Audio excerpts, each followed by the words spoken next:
में रहो तो हम साल भर ट्रेंड में रहेगा हमेशा। आप लोग रखेला हमेशा रखबा। ई प्रमाणित चीज हो, ई मुंह से बोलल चीज नहीं थे कि मुंह ले बोल देली हम फलाना हम ढेकाना हम चिलाना ही कुल प्रमाणित बा। नेट पर साक्ष्य बा। सबसे बड़ा चैनल, सबसे ज्यादा व्यू, सबसे ज्यादा ट्रेंड में दीवाना म्यूजिक। अरे उल्फत में धोखा मिलल मारल बड़ी पसंद। अरे लिखी ना रिपोर्ट राउर पर हिले पयरिया है रहाई हो। के जाना था दे जाना था हाथ उठाओ। अच्छा ये बतावा जा लोग 2022 का रिपोर्ट लिखल बनी खोजला जा। हम गौली पसंद कैली सब। अरे लिखी ना रिपोर्ट राउर पर हिले पयरिया हेराइल हो।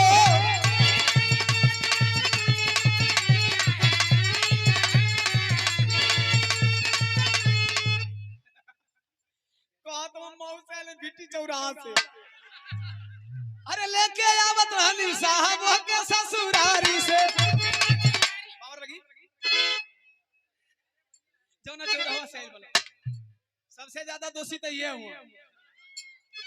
अरे भिट्टी चौराहा पर उतरली मोटर गाड़ी से। तोरे चौराहा पर कहीं तू ही ना बकौला। अरे छुट्टी गई सथवा किने में तर करिया हेराइल हो।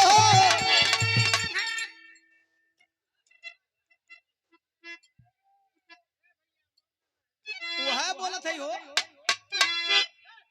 तानवा करनवा पागल, तानवा करनवा पागल भाई बा दीवानवा है तानवा।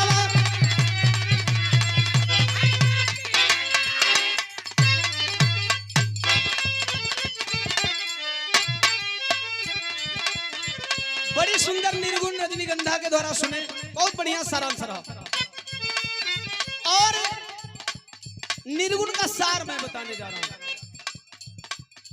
निर्गुण के सार के साथ साथ हमारा आपका जिंदगी मोल कितना बा और इस जिंदगी का सच्चाई का बा।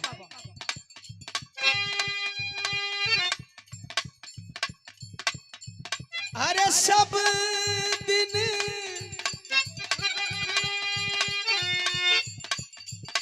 होत न एक समाना, सब दिन होत न एक समाना।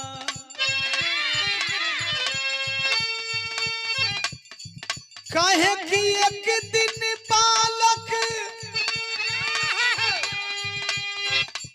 अरे भयो गोदी माँ एक दिन भयो सयाना जी एक दिन भयो सयाना।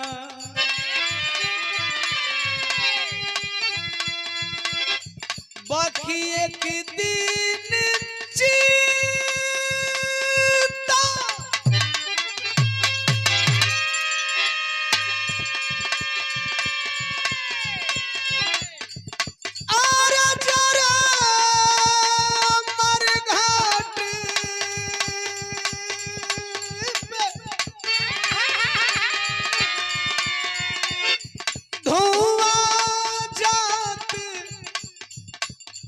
आसमाना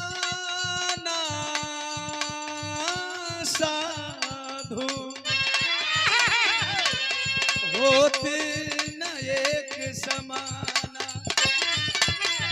तो सब दिन